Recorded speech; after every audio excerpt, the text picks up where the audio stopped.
California is now the fourth largest economy in the world. Innovation, manufacturing, agriculture. And we've done it by reducing trade barriers and delivering for American consumers. But the Trump administration is putting all of that at risk, halting delivery of essential goods through our ports. Today, it's school backpacks. In a few months, it'll be Christmas toys. Señores, en un movimiento que mezcla estrategia política, desafío directo, el gobernador de California, Gavin Newsom, ha decidido enfrentarse cara a cara al presidente Donald Trump. Pero lo interesante es que es en su propio terreno. Newsom ha lanzado una crítica contundente en Fox News. Bueno, exactamente en uno de los programas de Fox, muy conocido como Fox and Friends. Y hablamos de los más populares entre los conservadores. Esta crítica contundente va dirigido por los aranceles comerciales de Trump, asegurando que ponen en peligro a la economía estadounidense. Un mensaje bastante audaz, cargado de mucho simbolismo, no solo se dirige a los votantes californianos, sino también a quienes ven a Trump como un líder indiscutible. Sean bienvenidos a Políticamente en Desacuerdo. Amigos, hoy veremos cómo Gavin Newsom desafió los aranceles de Trump en un nuevo anuncio de Fox News. Así que los invito a que se queden hasta el final del video porque veremos detalles directamente, no solo de esta noticia, sino que también desde el Congreso de los Estados Unidos. Pues bueno, señores, este anuncio que se estará transmitiendo tiene una duración de unos 30 segundos. En él podremos ver cómo Gavin Newsom aparece frente al puerto de Oakland, uno de los puntos estratégicos de comercio exterior en Estados Unidos más importantes, ¿no? Con un tono muy firme y sin caer en insultos. Asegura que California actualmente es la cuarta economía más grande del mundo. Y todo esto gracias por reducir las barreras comerciales y satisfacer las necesidades de los consumidores. O sea, todo lo contrario a los aranceles. Y luego viene una advertencia, el cual afirma que estos aranceles castigan a las familias y amenazan con acabar con el liderazgo de Estados Unidos como la mayor economía del mundo. Lo cierra con una frase muy interesante, más que todo como un desafío. Tomen nota de California, somos quienes la lideramos. Veamos de qué se trata. California is now the fourth largest economy in the world. Innovation, manufacturing, agriculture. And we've done it by reducing trade barriers and delivering for American consumers. But the Trump administration is putting all of that at risk, halting delivery of essential goods through our ports. Today, it's school backpacks. In a few months, it'll be Christmas toys. These tariffs punish families and risk ending America's run as the world's greatest economy. Take it from California. We're the ones leading it. Y es que, señores, este no es el primer intento de Newsom por usar plataformas conservadoras para poder llegar a esta audiencia, ¿no? Muy conocida por su afición en aparecer en canales como Fox News o invitando a figuras polémicas, ¿no? Como Steve Bannon en sus espacios mediáticos. Pero la intención es clara y es dialogar directamente con los sectores que normalmente no lo apoyan, buscando construir puentes o al menos generar debates, ¿no? Aunque puede parecer contradictorio que un gobernador demócrata esté invirtiendo recursos de campaña en un canal que es aliado de Trump. Para él, esto se ve como parte de una estrategia un poco más calculada, ¿no? Que es mostrar que su mensaje transciende la frontera partidista, especialmente cuando se trata, pues, de defender los intereses económicos de su estado. Estamos viendo cómo figuras del Partido Demócrata, mis amigos, están aprovechando este descontento, ¿no? Están yendo directamente a los estados conservadores, a los distritos republicanos y a los medios de derecha, ¿no? Gavin Newsom no solo se lanzó con este anuncio, porque también se presentó en Fox y cerró muchas bocas. Veamos lo que dijo. Well, even if I was going to be charitable, I would say his inconsistent, chaotic approach does the opposite. It freezes investment, consumer confidence, small businesses, large, medium-sized businesses. Everybody I talk to feels very similarly. This chaos is not the kind of predictability and stability that would ultimately inure, I think, to Trump's favor in terms of, again, making his case. But the impacts, Larry, here in California, 40% of the goods movement in the United States through just the Port of Long Beach and L.A. are outsized. We're the #1 manufacturing state, #1 ag state, #1 in direct foreign investment, two-way trade. These impacts are being felt. They're real. And this is just simply chaotic, including now apparently 80%, not 145% on the Chinese tariffs. Well, what I don't understand in general, and you may have an answer to this. All right, people that disagree with what President Trump is doing, you can't argue that the world trading system is fair. I mean, it's an unfair system. It's an unbalanced system. I mean, just read you a couple things. I'm sure you know this stuff, but in terms of tariffs themselves, European Union has 50% higher than we do. China, twice as high as we do. Vietnam, 3 times as high. Brazil, 3.5 times, India, 3 times. The World Trade Organization permits all this. They never step in to remedy this. It's a very unfair trading system. We, the United States, is at a great disadvantage.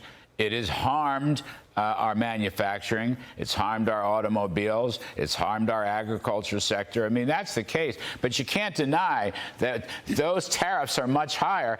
And what Trump is saying is, okay, if you charge us higher, we're going to go higher. But if you charge us lower tariffs, then we will go lower. And that includes non-tariff barriers as well. Now, to me, that's very, common sense and plain spoken. How else would you do it unless you're willing to accept these fact that America gets the short end of the tariff stick? So what would you do about it, Governor?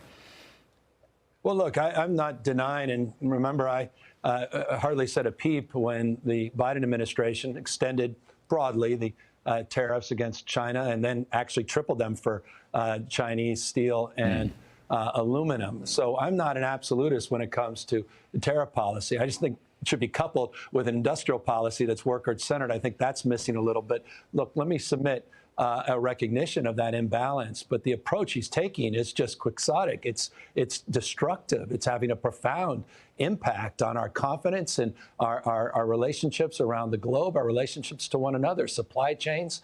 Look, 60%, and Larry, you know this, 60% now of those container ship bookings from China now have been reduced. It's a serious moment around supply chains and back to school supplies. Christmas toys could quite literally be impacted. And I don't think he sold this well. He didn't prepare us well. The market volatility, but the business impacts are disproportionate and outsized. It's a very serious moment. There's a better approach if he wanted to take it. He hasn't taken it yet. Well, I think there was a lot of shock and awe. I grant you that, and it took a lot of people by surprise. I grant you that. But now it seems to be settling in. And you mentioned the China story.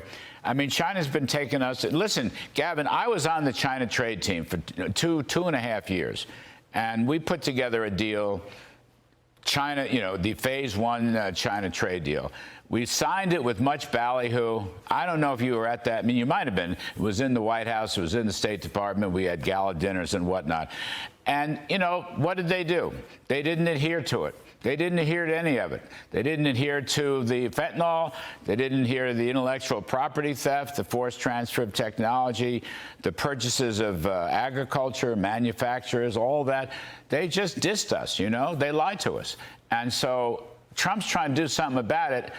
It may not be perfect. Now, they're negotiating, as you know. Treasury Secretary Scott Bessent's negotiating in Switzerland with the Chinese. That may be promising or it may not be. But, who can rely on China? I guess that's what I'm saying. Yeah, I'm not denying that. I mean, the IP issues are legendary. And, of course, that impacts, again, forgive me, disproportionately the state of California, the 4th largest economy in the world, where we dominate in innovation, entrepreneurialism, more venture capital, obviously more patents emanating from this state than any other state, the #1 manufacturing state in America. And obviously the trading relationships with China are outsized here. And you're right, on tech restrictions, I mean, these things have to be advanced. There's just a better approach than the approach he's taking. And what my fear is, it's not my fear, it's the reality. We've seen 11% decline last month in tourism in the state of California. We're projecting after record-breaking tourism spend, we're seeing the impacts already of this tariff war. We're seeing the impacts with dock workers. We're seeing the impacts with truckers, with small businesses, with my own eyes. This is not an intellectual exercise. So if it wasn't so chaotic, I would at least engage in a very, I think, reasonable conversation about addressing those issues with a little bit more muscularity. But this is recklessness. And I cannot impress upon you, you know this, the impacts can't be unwound quickly and easily. And I fear that Geneva is not going to be a success. It needs to be. I'm promoting that success, but I very much fear that the nature of the decision making that seems to come on news cycles, not on the basis of a grand strategy, is the great impediment in terms of getting to the place we all want to go. Well, there's no question Chinese exports to the U.S. is way down in April. There's no question about that. And there's no question that the container shipping has also fallen off, not surprisingly, given the high level of the tariffs. On the other hand, I think that I'm not speaking for the administration. I'm not part of this administration. I was in the first term, as you know. But I'm saying I think their strategy is to make deals, lower tariff, lower non-tariff barrier deals with the surrounding countries like Vietnam, Malaysia, Cambodia, India. I think India is probably on the cusp of an announcement. I could be wrong, Gavin, but I think they are. South Korea certainly may be on the cusp. So I think there'll be substitution effects. Those countries which are our allies, not China's allies, probably will take up the slack, not through transshipping the way it was in the old game, but because they've learned how to make good factories and good products too. And, California and the rest of the country will be able to trade with them. So let me just say this right. If Governor Newsom runs for president, as President Newsom, you agree with the thesis that we have an unfair trading system, that their tariffs are higher than ours, foreign tariffs are much higher, that our market access for our exports needs to be improved, and we need a level playing field. You agree with the thesis. How would a President Gavin Newsom do it differently, I guess I'd like to know. Well, that's a hypothetical. I can just say, look, I wouldn't do it the way it's being done. Identifying a problem is one thing, and advancing solutions and strategies in a consistent and comprehensive way, step by step, is the preferred approach. The instincts to bring manufacturing back are spot on, absolutely right. And with respect, I would argue that the Biden administration advanced them in a deeply meaningful way. Talk about worker-centered industrial policy, the CHIPS and Science Act, the IRA, a framework of focus that I think was very populist. This was a President Biden, in this case, that walked the picket line, that saved the pensions for the Teamsters. But there was at least a more consistent, rational approach. I'd rather see him double down on the CHIPS and Science Act. I think tariffs can be used in targeted terms, but it's hard. It's hard work. And this notion that you can just arbitrarily across the board raise it here, emotionally raise it there, lower it emotionally, lower it here, that sends messages, mixed messages that make investment almost impossible. And as a business person, as you know, myself, a guy who's created 21 small businesses, the impacts even on my businesses are outsized that rely on exports, into Canada as an example, and rely on making long-term investments. It's put a chill on the ability to make wise decisions. All right. Well, of course, when I first met you and interviewed you on another network, you were the moderate mayor of San Francisco, rather pro-business, as I recall. And you and I did some business even while I was in the White House 4 or 5 years ago. So we appreciate it very much. You're very kind to come on the show. I hope you'll come back on the show and we can talk about some of the merits and demerits in these other areas. California Governor Gavin Newsom. Sinceramente, amigos, esto es justo lo que hace falta, ¿no? Durante años, muchos demócratas han evadido querer aparecer, ¿no? Han evitado estar en Fox. Como pues, si al hacerlo le dieran legitimidad a esa cadena, ¿no? Pero la realidad es que estos espacios existen con o sin nosotros. Entonces, ¿por qué seguir permitiendo que el discurso MAGA se difunda sin respuesta? Muy interesante, ¿no? Ir a sus plataformas, enfrentarlos con hechos y exponer sus mentiras. Bueno, Gavin Newsom ha puesto el primer pie. No hay que tener miedo de plantarse en Fox News y decir las cosas como son. Especialmente, ¿no? Cuando se trata de tipos como Will Kane, ese presentador, ¿no? Porque sinceramente es un poco incompetente y que hasta da un poco de risa ver su programa.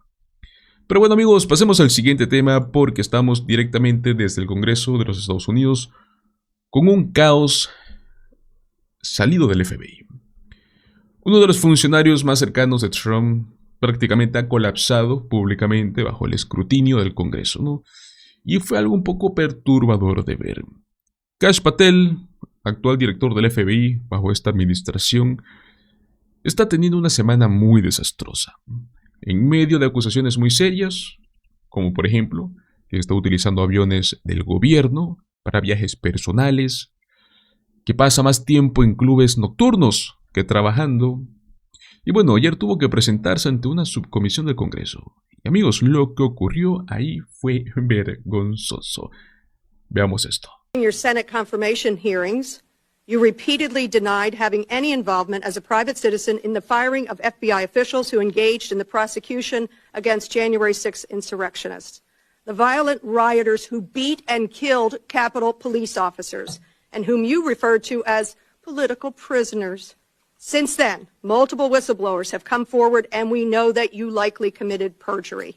At the same hearing, you claimed you were not familiar with Stu Peters, an anti-Semitic Holocaust denier, despite the fact that you appeared on Mr. Peters' podcast 8 separate times. 8 times. And you claimed not to recall. Mr. Patel, my second question is, should we worry more about your memory or your veracity?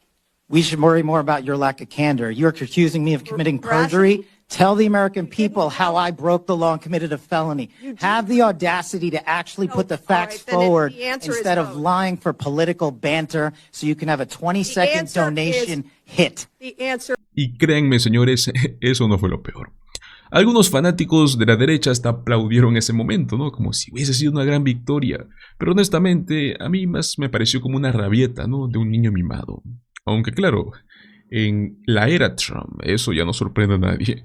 Pero bueno, no fue todo porque también se presentó en el Capitolio, volvió a testificar ante el Congreso y justo antes de tener otro colapso, en plena audiencia, tuvo un cruce con el senador Jeff Merkley sobre el debido proceso y la reciente decisión de la Corte Suprema que establece que incluso los inmigrantes indocumentados tienen el derecho de protección constitucional. Veamos este clip. Language of the Constitution.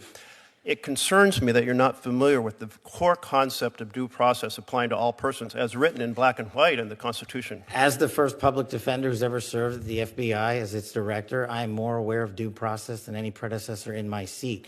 You are delineating between removal proceedings and criminal acts. My job is to investigate criminal acts. That's what we do. You are aware that the Fifth Amendment refers to taking away liberty, and when people are arrested on the street, detained and sent out of the country, that their liberty has been taken away. Senator, that is a constitutional question that you are asking me to answer. It's not for me to answer. The question has already been answered by the Supreme Court that they're protected. Therefore, it's a violation of law, and it's your responsibility to open an investigation. And you're saying today you will not do so? I am not the agency involved in removal proceedings. That is a different branch of...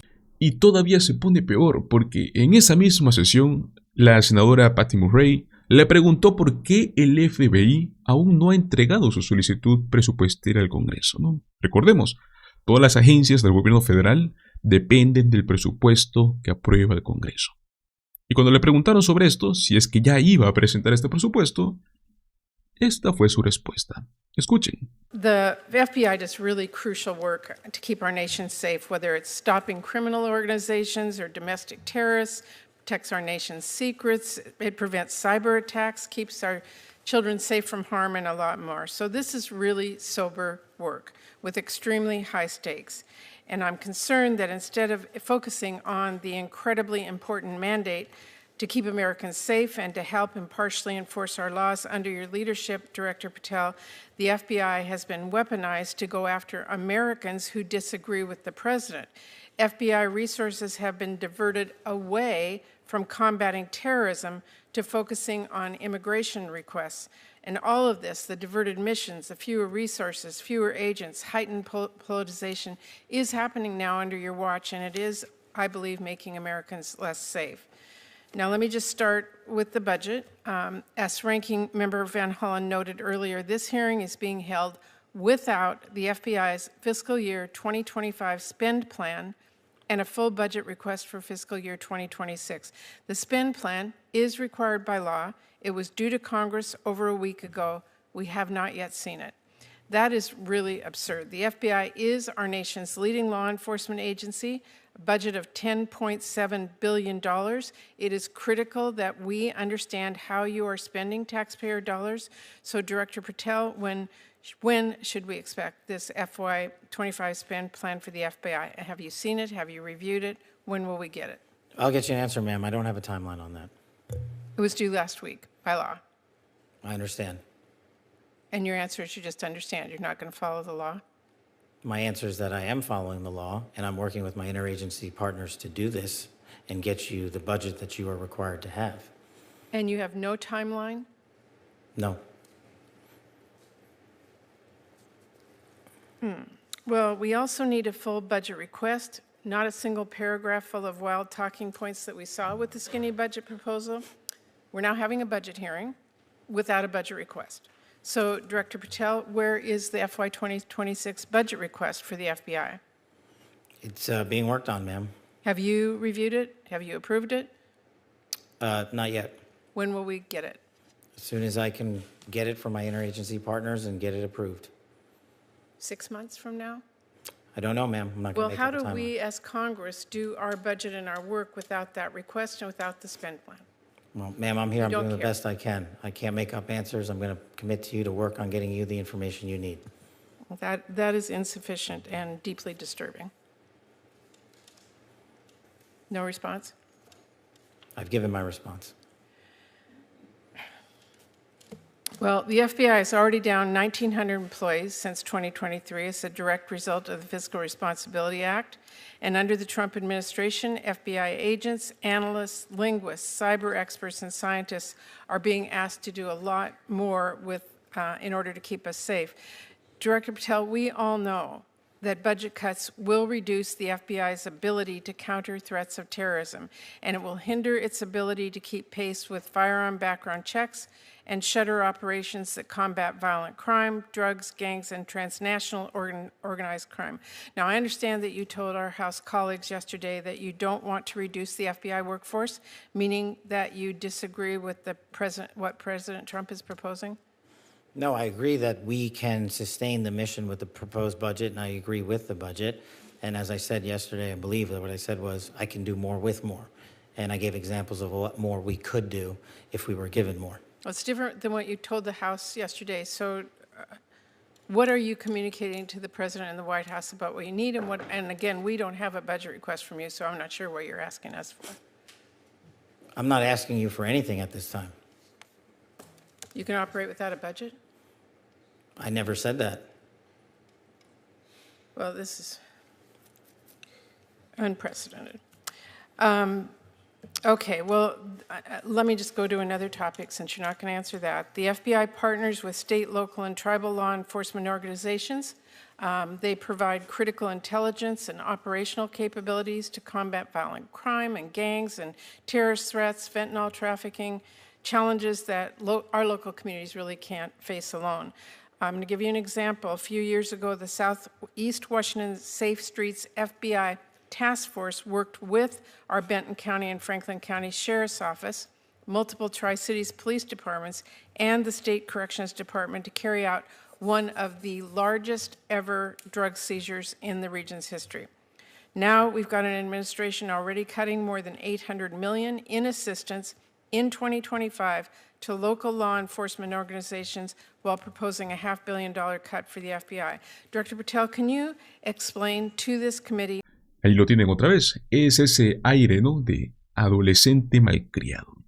Lo más preocupante es ¿por qué parece que a Kash Patel no le interesa para nada hacer su trabajo? ¿Cómo se supone que funciona el FBI si su director ni siquiera se preocupa por los recursos con los que cuentan? La realidad es que Kash Patel desde antes ha demostrado un desprecio por la propia institución que él ahora está dirigiendo, por el FBI. Amigos, ha pasado años promoviendo teorías conspirativas delirantes sobre el famoso Estado Profundo. Recordemos que incluso llegó a decir que quería convertir ese edificio de la sede del FBI en un museo del Estado Profundo, si es que lo nombraban director, cosa que finalmente ocurrió. Lo irónico es que tanto luchó por ese puesto y ahora que lo tiene, actúa como si no le importara, ¿no? Y eso, amigos, yo creo que deja una posición muy vergonzosa a los senadores republicanos que lo confirmaron. Aunque siendo sinceros, ¿no? Probablemente ya están acostumbrados a ese sentimiento. Ahora, lo realmente preocupante aquí va mucho más allá, ¿no? De la vergüenza pública. Lo preocupante aquí es qué está haciendo Kash Patel para proteger a Estados Unidos del crimen y del terrorismo. Él y Donald Trump están dormidos en el volante. Y amigos, ya sabemos lo que puede pasar cuando esto ocurre. Muchísimas gracias por acompañarme hasta el final de este video. Recuerda, como siempre, dejarme tu like, compartirlo con tus amigos y suscribirte a nuestro canal Políticamente en Desacuerdo. Nos vemos en el próximo video. Hasta luego.